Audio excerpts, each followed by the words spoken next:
إن هذا العلم دين فانظروا عمن تأخذون دينكم. Au nom d'Allah, le tout miséricordieux, le très miséricordieux, la louange revient de droit à Allah, le Seigneur des univers, et que l'éloge et le salut soient sur le messager d'Allah, sur sa famille, ses compagnons et tous ses suiveurs avec bienfaisance, jusqu'au jour de rétribution. Ceci dit, dans ce document, nous lirons la traduction d'une parole d'un des grands savants de l'Arabie Saoudite, qui est Ahmed Ben Yahya An-Najmi, qu'Allah lui fasse miséricorde, où il mettait en garde contre un prêcheur qui s'appelle Salman Ben Fahd Al-Ouda. Cette mise en garde n'est pas la seule contre cet homme. L'imam Ibn Baz, qu'Allah lui fasse miséricorde, avait ordonné d'interdire les cassettes de Salman Al-Ouda et de Safar Al-Hawali pour le grand danger qu'elles constituent sur la société.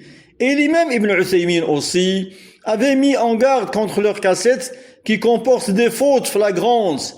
Et il a orienté la jeunesse et autres à revenir vers les cours des grands savants au lieu d'écouter ces gens.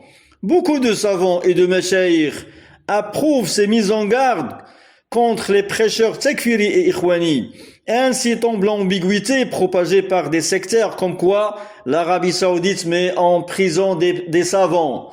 Ce que nous croyons plutôt est que cet État arrête les prêcheurs déviants et fanatiques qui constituent un danger pour leur société et pour d'autres pays, comme les takfiri, Sulayman Al-Alwan, Ahmed Al-Hazimi, Khalid Al-Rashid et d'autres. Cheikh Ahmed Ben Yahya An-Najmi, qu'Allah lui fasse miséricorde, dit: certes, ces gens, parmi lesquels il y a Salman Al-Ouda, ils font partie des takfiri, c'est-à-dire des gens qui statuent de la mécréance des musulmans, gouverneurs et gouvernés. Ils font partie des takfiri et des gens qui excitent la masse contre l'État. Leurs paroles sont transcrites, enregistrées et connues, dont ils devront se repentir. Quant à Salman Al-Ouda en particulier, ses répliques dans la conférence intitulée Al-Fatat Al-Multazima, la jeune fille engagée. Ces répliques sont connues et c'est une incitation contre l'État et un ordre à la rébellion. Tout cela est contraire à ce que Allah a ordonné par le truchement de la parole de son messager, que l'éloge d'Allah et son salut soient sur lui. De ce fait, il n'est pas permis de qualifier ces gens comme étant des savants. Ce ne sont que des khawarij, des rebelles. Nous implorons Allah de réformer les situations des musulmans et de les protéger contre le mal de ces khawarij, puisqu'ils veulent du mal pour l'État et la société.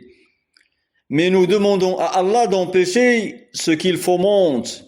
Nous demandons à Allah de réformer les situations, d'accorder aux gens de science leur sagesse, ainsi qu'à l'État et ses responsables, afin qu'ils soient sur la vérité et qu'ils secourent ces gens. Fin de ce document. Walhamdulillahi Rabbil Alamin.